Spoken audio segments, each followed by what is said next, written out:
আসসালামু আলাইকুম। স্বাগত সবাইকে আজকের টিউটোরিয়ালে। আশা করি সবাই ভালো আছেন। আলহামদুলিল্লাহ আপনাদের দোয়ায় আমিও ভালো আছি। আজকে আপনাদেরকে দেখাবো Adobe Illustrator কে ফার্স্ট এ আপনি কিভাবে ওপেন করবেন, কিভাবে সাইজ নিবেন এবং Adobe Illustrator অন করার সময় আমরা যতগুলো অপশন পেয়ে থাকি ওয়েব, প্রিন্ট, দেন মোবাইল, দেন অ্যাপস, এভরিথিং এবং এখানে হচ্ছে হাইড, ওয়াইড এভরিথিং আপনাদেরকে RGB, CMYK প্রত্যেকটা জিনিস আজকে আপনাদেরকে বুঝিয়ে বোঝানোর ট্রাই করব। তো Adobe Illustrator টা কিভাবে ওপেন করে নতুন অবস্থাতে অনেকেরই জানার প্রয়োজন পড়ে। তো সেই সুবাদে আমি Adobe Illustrator টা যাতে আপনি খুব সহজে প্রত্যেকটা মেথড আপনি জানতে পারেন সেই হিসাবে আমি টিউটোরিয়ালটা তৈরি করতে চলে আসছি।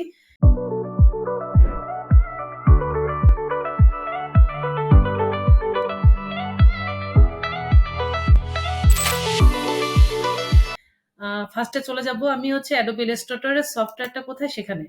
আমি এখানে এইভাবে রেখেছি, আপনি আপনার নির্দিষ্ট জায়গার মতো রাখতে পারেন। এটাকে আপনি হচ্ছে ডান বাটন ক্লিক করে ওপেন করতে পারবেন। Adobe Illustrator এর উপরে ডান আমি এখানে নিয়ে আসি। ওকে।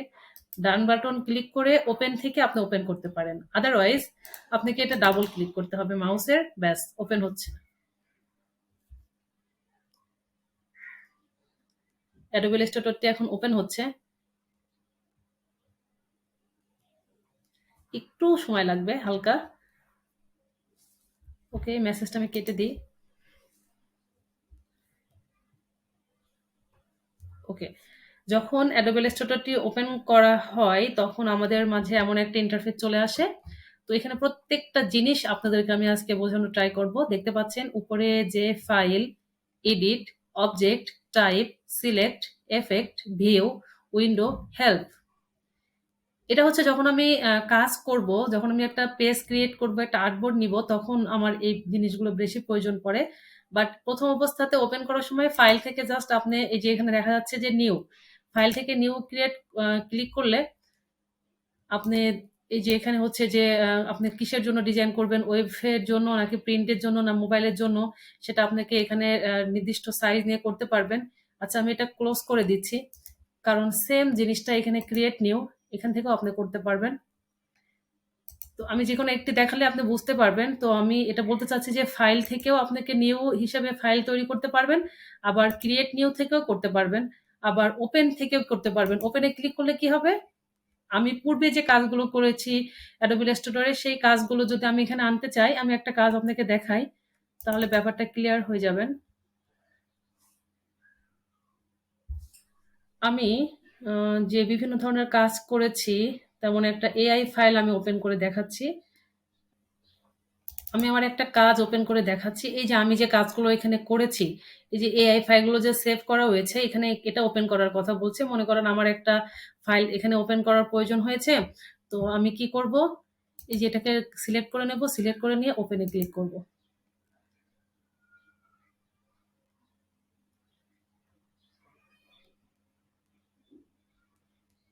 ওপেন থেকে কি হলো? আমি পূর্বে যে কাজ করেছি, সেই কাজের একটা ফাইল আমি ওপেন করতে পারলাম। তো আমি এটাকে, আমার আসলে দরকার নাই। আমি কেটে দিলাম। কারণ আমি আপনাকে জাস্ট বোঝানোর জন্য দেখালাম যে ওপেন কাজটা কি। আসলে প্রত্যেক জিনিস দেখাতে একটু সময় লাগবে। আমি আবার ওপেন করে তারপর আবার ফাইলে চলে যাচ্ছি। ক্রিয়েট নিউ চলে যাচ্ছি। প্রত্যেকটা অপশন আপনাকে বোঝানোর জন্য। আচ্ছা, আরেকটা কথা বলে নিই। এই ফাইলের মধ্যেও কিন্তু ওপেন আছে। এই যে ওপেন, আমি যেমন ওপেন থেকে আপনাদের দেখালাম যে ওপেনের কাজটা কি, আপনি পূর্বে যে কাজগুলো করেছেন সেটা সরাসরি আপনি ব্রাউজ করে আপনি নিয়ে আসতে পারেন। সেম এখানে ফাইল থেকেও কিন্তু আপনি ওপেন বা ওপেন রিসেন্ট ফাইল, মনে করেন আপনি ১ ঘন্টা আগে বা কিছু সময় আগে বা কিছুদিন আগে লাস্ট যে কাজগুলো করেছেন, আমি লাস্ট যে কাজগুলো করেছি সব এখানে শো করছে। এখান থেকে আমি ওপেন রিসেন্ট ফাইলও নিতে পারি। তো যাই হোক, ওপেনের কাজটা বুঝলেন। তো আমি এখন চলে যাব হচ্ছে ক্রিয়েট নিউ। ক্রিয়েট নিউতে যাওয়ার আগে যে ফেজটা দেখতে পাচ্ছেন, আমি যেমন এই একটু যে রিসেন্ট যে ফাইলটা ওপেন করছিলাম সেটা এখানে শো করছে। আর এখানে start a new file first, এখান থেকেও আপনি সিলেক্ট করতে পারেন, প্রয়োজন নাই। আমি জাস্ট চলে যাব ক্রিয়েট নিউতে, এটাও বেটার অপশন। তো আমাদের এই যে নিউ ডকুমেন্ট নামে যে পপ আপ উইন্ডোটা চলে আসবে, আপনাকে বুঝতে হবে হচ্ছে প্রিন্টের জন্য কাজ কোনটা, ওয়েবের জন্য কাজ কোনটা, মোবাইলের জন্য কাজ কোনটা। তো এখানে আর্ট আর ইলাস্ট্রেশনের জন্য কাজ কোনটা। আমরা আমি আমি মনে করেন একটা হচ্ছে ফেসবুক পেজ ব্যানার বানালাম। তো ফেসবুক পেজ ব্যানারটা ফাইনালি কোথায় দেখতে পারবো? আমরা ওয়েবসাইটে দেখতে পারবো। যে ডিজাইনগুলো ফাইনালি ওয়েবসাইটে দেখা যায়, যেগুলো কখনো প্রিন্ট করার প্রয়োজন পড়ে না, সেই ডিজাইনগুলো করার জন্য আমরা ওয়েবে ক্লিক করব। ওয়েবে ক্লিক করে দেন এখানে আপনি যেই এখান থেকে নির্দিষ্ট অনেকগুলো সাইজ দেওয়া আছে। আপনার যদি পছন্দ হয় নিতে পারেন। তাছাড়া আপনি আপনার মনে করেন হচ্ছে Facebook পেজ বানাবেন যেমন 1080 1080 তখন আপনাকে পিক্সেলটা লিখে হাইট ওয়াইটটা লিখে এখানে সেট করতে হবে। আর যদি আপনি প্রিন্টের জন্য কাজ করেন, অ্যাকচুয়ালি ডিজাইনার হিসাবে আপনাকে বুঝতে হবে যে আপনি যেই ডিজাইনটা করছেন সেটা ফাইনালি কোথায় ইউজ করা হবে। সেটা কি ফাইনালি আপনি হাতে দেখতে পারবেন? নাকি ওয়েবসাইটে দেখতে পারবেন? নাকি কোনো রাস্তাঘাটে বিলবোর্ড, ব্যানার এগুলো দেখতে পারবেন? পোস্টার দেখতে পারবেন? যে ডিজাইনগুলো ফাইনালি হচ্ছে আমরা যদি বলি আমার বাচ্চার যে স্কুলের বইগুলো সেটা তো প্রিন্ট হয়েছে, তাই না? খাতাটা প্রিন্ট হয়েছে। স্কুলের যে হচ্ছে ইয়েগুলো দেয়, ম্যাগাজিনটা দেয় সেটা প্রিন্ট হয়েছে, সেটা প্রিন্ট ডিজাইন। আইডি কার্ডটা কি design? Print design. Then billboard, banner এগুলো প্রিন্ট ডিজাইন। আর যে ডিজাইনগুলো প্রিন্ট করার প্রয়োজন হয় না সেগুলো হচ্ছে ওয়েব ডিজাইন। এছাড়া রয়েছে মোবাইলের ডিজাইন, এছাড়া রয়েছে ফিল্ম ও ভিডিও মেকিং এর জন্য যে ডিজাইন তৈরি করা হয় সেটার জন্য সেখানে সিলেক্ট করে নিব। আরেকটা আছে হচ্ছে art and illustration. Art and illustration বর্তমানে অনেক চাহিদা সম্পন্ন একটা আসলে ডিজাইন বা কাজ। তো ওই ডিজাইনগুলো করার ক্ষেত্রে আপনাকে এটা সিলেক্ট করে দেন সাইজ মতো সাইজগুলো নির্দিষ্ট করে দিয়ে আপনি ডিজাইনের যে নামটা দিতে চাচ্ছেন সেটা দিয়ে আপনি ক্রিয়েট করে আপনি কাজ করতে পারবেন। তো এখানে বিষয় হচ্ছে আমি যদি এখন ওয়েবে ক্লিক করি, ওয়েবে ক্লিক করার পরে আপনার মনে করেন এখানে হচ্ছে আপনি লিখবেন যে ফেসবুক পেজ ব্যানার। আপনি লিখে দিবেন FACE ফেসবুক পেজ ব্যানার। আপনি মনে করেন আজকে ডেটটাও লিখতে চাচ্ছেন, তাহলে আপনি ডেটটাও লিখে দিলেন। তো আপনি যেটা লিখতে চাচ্ছেন এখানে লিখবেন। আপনার যেটা নামে আপনি আপনার মনে রাখতে সুবিধা হবে বা আপনি ব্রাউজ করে ফাইলটা কোথায় রাখতে চাচ্ছেন, কি নামে রাখতে চাচ্ছেন সেই নামটা এখানে দিয়ে দিবেন। দেন আপনি ওয়াইডটা কত নেবেন এবং হাইটটা কত নেবেন ভাবেন যে আমি 1080 1080 নিব, হাইট ওয়াইড সেম নিব। তো 1080 সরি 1080 ওয়াইড নিলাম আর হাইটটা নিলাম হচ্ছে 1080 1080। তো এইভাবে আমি হাইড ওয়াইডটা নিলাম। এখন এটা পিক্সেল আছে। পিক্সেল হচ্ছে আমি যেহেতু ওয়েবের জন্য কাজ করব আমাকে পিক্সেল হিসাবে নিতে হবে। আর আপনি যদি প্রিন্টের জন্য কাজ করেন, আমি প্রিন্ট ক্লিক করি। যদি প্রিন্টের জন্য কাজ করি তখন এখানে অনেক সময় পয়েন্ট শো করে, কিন্তু এটা আপনার উঠাই দিতে হবে। উঠাইতে আপনাকে ইঞ্চি করে নিতে হবে। অবশ্যই মনে রাখবেন প্রিন্টের জন্য কাজ করলে ইঞ্চি আর ওয়েবের জন্য কাজ করলে পিক্সেল। ওকে। দেন আপনাকে এখানে ওরিয়েন্টেশন জিজ্ঞেস করছে। এটা আপনি হচ্ছে ভার্টিক্যালি নিবেন না মানে হচ্ছে পোর্ট্রেট মোডে নিবেন সেটা আপনি এখানে দেখিয়ে দিবেন। দেন এখানে আর্টবোর্ড কয়টা লাগবে, যেমন হচ্ছে এখানে একটা ব্রোশিওর ডিজাইন করতে গেলে কিন্তু আপনার একাধিক পেজের প্রয়োজন হতে পারে, ম্যাগাজিন ডিজাইন করতে গেলে একাধিক পেজের প্রয়োজন হতে পারে। তখন আপনি এখানে আর্টবোর্ডটা এখানে উপরে যে অ্যারো চিহ্ন এখানে ক্লিক করে বাড়াইতে পারেন, আবার নিচে ক্লিক করে কমাইতে পারেন। আবার আপনি নির্দিষ্ট বলে দিতে পারেন যে কয়টা পেজ নেবেন। আপনি ভাবেন যে 5টা পেজ নেবেন, 5 লিখে দিবেন। ওকে, ডান। তো এভাবে আপনি প্রত্যেকটা আর্টবোর্ড কয়টা নেবেন, ওরিয়েন্টেশন কোনটা হবে সেটা দেখাই দিতে পারবেন। দেন হাইট ওয়াইড কত নেবেন সেটা খেয়াল করবেন। আর হচ্ছে ওয়েবের জন্য হলে পিক্সেল, প্রিন্টের জন্য হলে হচ্ছে ইঞ্চি করে নেবেন।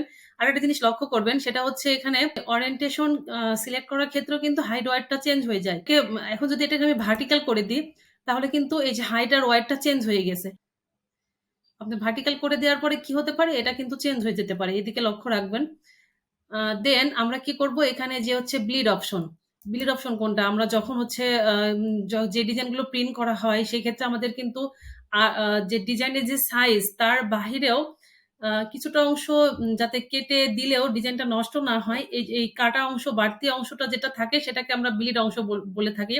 মনে করেন ডিজাইনের যে সাইজটা তার বাহিরেও কিছুটা আমাদের রাখতে হয়। ওয়েবসাইট ডিজাইনের ক্ষেত্রে কিন্তু ব্লিড অংশের প্রয়োজন পড়ে না, বাট যখন আমরা হচ্ছে প্রিন্ট ডিজাইনের ক্ষেত্রে তখন কিন্তু ব্লিডটা প্রয়োজন পড়ে, কারণ আমাদের প্রিন্ট ডিজাইনটা যখন প্রিন্ট করা হয়ে যায় তারপরে কিন্তু ডিজাইনটাকে কাটার প্রয়োজন পড়ে। তো কাটতে গেলে যদি ডিজাইনটা অনেক সময় নষ্ট হয়ে যেতে পারে, এই জন্য একটু বাড়তি অংশ রাখা হয়, সেই বাড়তি অংশটাকে বলা হয় ব্লিড। তো ব্লিডের নির্দিষ্ট সাইজ রয়েছে, এক এক ডিজাইনের জন্য এক এক রকম সাইজ রয়েছে। তো সেটা নিয়ে আলোচনা করব না। তো এখান থেকে ব্লিড নিতে পারেন। আরেকটা এখানে অপশন আছে হচ্ছে লিঙ্ক। এই যে লিঙ্ক অন আর অফ করে দেওয়া হয়। মনে করেন আমি ব্লিডটা নিলাম 0.5, হ্যাঁ, 0.5 নিলাম আমি। এখন 0.5 নেওয়ার সঙ্গে সঙ্গে আমি কিন্তু যখনই জাস্ট আমি কিন্তু টপে লিখেছি 0 পয়েন্ট, এখানে দেখেন লেখা আছে টপ, বটম, লেফট, রাইট। আমাদের ডিজাইনের টপে কত লাগবে, বটমে কত লাগবে, লেফটে কত লাগবে, রাইটে কত লাগবে ব্লিড অংশ, সেটা এখানে আলাদা আলাদা করে লেখা যায়। কিন্তু ম্যাক্সিমাম ক্ষেত্রে কি হয়, একটা ডিজাইনের কিন্তু চারিপাশে সেম বিলিডি রাখা হয়, এই জন্য আলাদা আলাদা করে লেখার প্রয়োজন হয় না। তো আমি যদি এখন বিলিডটাকে উঠিয়ে দিই, এখন যদি লিখি 0.7, তাহলে দেখেন এটা কিন্তু চেঞ্জ হলো না। কেন হলো না? তো চারটা ধরে ধরে লেখা লাগবে, চারটা ধরে ধরে লেখা লাগবে না। যখন আমি এখানে এটাকে লিঙ্ক অপশন বলা হয়, যদি আমি এখন লিঙ্ক অপশনটাকে অফ করে রেখেছি, এই জন্য জাস্ট টপটাতে লিখেছি, টপটাতেই দেখাচ্ছে, আর বটম লেফট রাইট এগুলোতে কিন্তু হয়ে যায়নি। বাট যখনই আমি এই লিঙ্ক অপশনটাকে অন করে দিব, সঙ্গে সঙ্গে কিন্তু আমি যেই টপে যেটা লিখেছিলাম চারটাই সেম নিয়ে নিয়েছে। এটা একটা সুবিধা যে আপনার বিলিটটা কত নিতে চাচ্ছেন, লিঙ্ক অপশনটা অন থাকবে, এটা চেক করে নিবেন, দেন একটাতে লিখবেন, চারটাতেই নিয়ে নিবে। আশা করি বুঝতে পেরেছেন। এর মধ্যে আরো কিছু অ্যাডভান্স অপশন রয়েছে। তো অ্যাডভান্স অপশনের মধ্যে মোর সেটিং রয়েছে।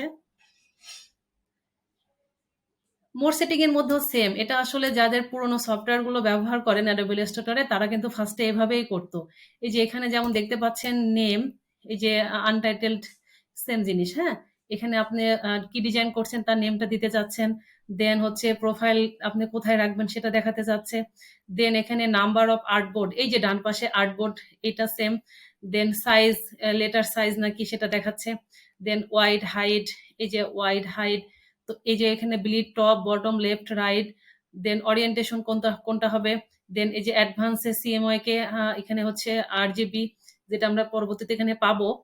তো এটা হচ্ছে পূর্বের যে সফটওয়্যার গুলো সেটাতে এভাবেই শো করতো। বর্তমানে যে আমাদের আধুনিক সফটওয়্যার গুলো এসেছে অ্যাডোবি ইলাস্ট্রেটরের 19, 20, 21, 22, তো 23, এগুলোর মধ্যে চেঞ্জ এসেছে।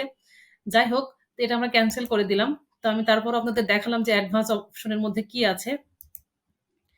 তো আমার অ্যাডভান্স অপশনে যাওয়ার প্রয়োজন নাই। আমার এখন যে এটা দেখতে পাচ্ছি, এখানে আমরা হচ্ছে ওয়েব প্রিন্ট বা আর্ট ইলাস্ট্রেশনের বিষয়টা বুঝলাম, দেন এখানে নেমের বিষয়টা বুঝলাম, দেন এখানে হাইট ওয়াইড, এখানে পয়েন্টস করে দিব নাকি ইঞ্চি করে দিব নাকি পিক্সেল করে দিব সেটা বুঝলাম।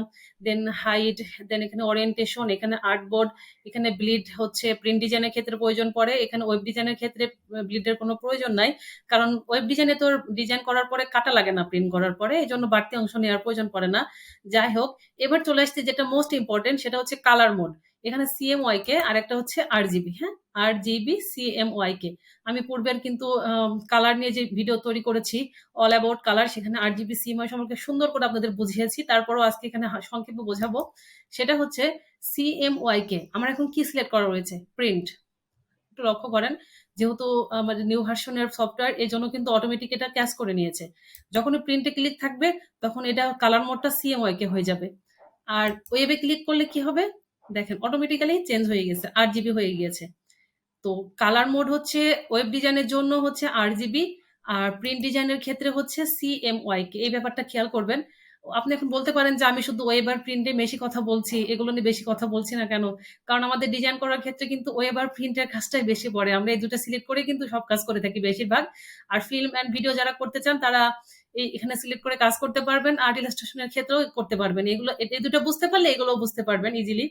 যাই হোক, তো সিএমওয়াই কে হচ্ছে কি বললাম, প্রিন্টের ক্ষেত্রে সিএমওয়াই কে যাদের এটা ক্যাশ করে নেয় না রোবটটা, তারা হচ্ছে নিজের হাতে এটা ক্লিক করে দিবেন। যে প্রিন্ট ডিজাইনের ক্ষেত্রে লক্ষ্য রাখবেন যে সিএমওয়াই কে কালার মোডটা করা আছে কিনা। আর ওয়েব ডিজাইনের ক্ষেত্রে কি হবে, RGB colour mode. Okay, that's enough. Then আমরা চলে যাব হচ্ছে নেক্সট অপশন, সেটা হচ্ছে রাস্টার এফেক্ট। রাস্টার এফেক্টটাও কিন্তু অত্যন্ত জরুরি। যাদের ওয়েব ডিজাইনের ক্ষেত্রে রাস্টার এফেক্টে যে স্ক্রিন মোড সেটা থাকবে হচ্ছে 72 ppi, আর প্রিন্ট ডিজাইনের ক্ষেত্রে কত হবে, 300 ppi। এটা অবশ্যই খেয়াল রাখবেন। হচ্ছে প্রিন্ট ডিজাইনের ক্ষেত্রে কিন্তু হাই রেজলিউশন প্রয়োজন হয়, 300 ppi লাগবে।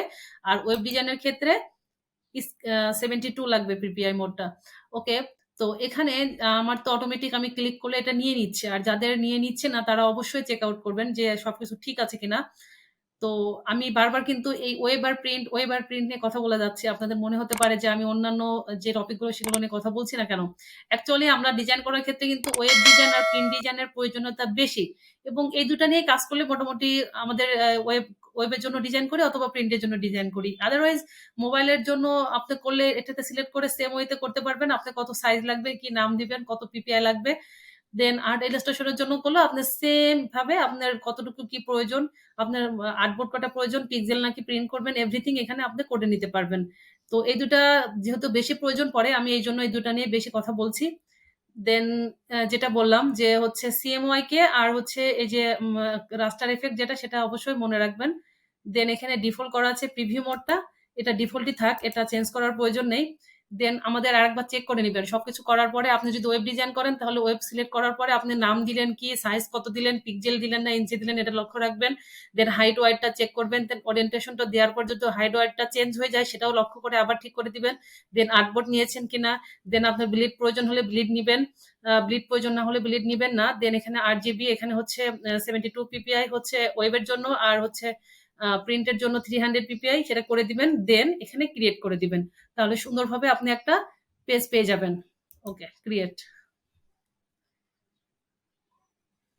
আমি ওখানে যা যা লিখেছিলাম, যা করেছিলাম, এখানে সবগুলো পেয়ে গিয়েছি। এভাবে আপনি একটি আর্টবোর্ড বা একটা পেজ ক্রিয়েট করতে পারবেন। আপনি এভাবে অ্যাডোবি ইলাস্ট্রেটরটা ওপেন করে আপনি কাজ শুরু করতে পারবেন। আশা করি বুঝতে পেরেছেন। আজকে টপিক ছিল আপনি কিভাবে অ্যাডোবি ইলাস্ট্রেটরটা ওপেন করবেন এবং নির্দিষ্ট সাইজ নিবেন। বিস্তারিতভাবে বোঝানোর চেষ্টা করেছি। যদি হেল্প বুঝে থাকেন তাহলে নিশ্চয়ই কমেন্ট করে জানাবেন। আশা করি বুঝতে পেরেছেন। আজকের টিউটোরিয়ালটি এ পর্যন্তই। যদি সামান্যতম উপকৃত হয়ে থাকেন তাহলে অবশ্যই লাইক কমেন্ট করে দিবেন এবং সাবস্ক্রাইব করে দিবেন। আর যদি অলরেডি সাবস্ক্রাইব করে থাকেন, ভেরি থ্যাঙ্কফুল টু ইউ। আমার জন্য, আমার পরিবারের জন্য দোয়া করবেন। সবাই ভালো থাকবেন, সুস্থ থাকবেন। আল্লাহ হাফেজ। আসসালামু আলাইকুম।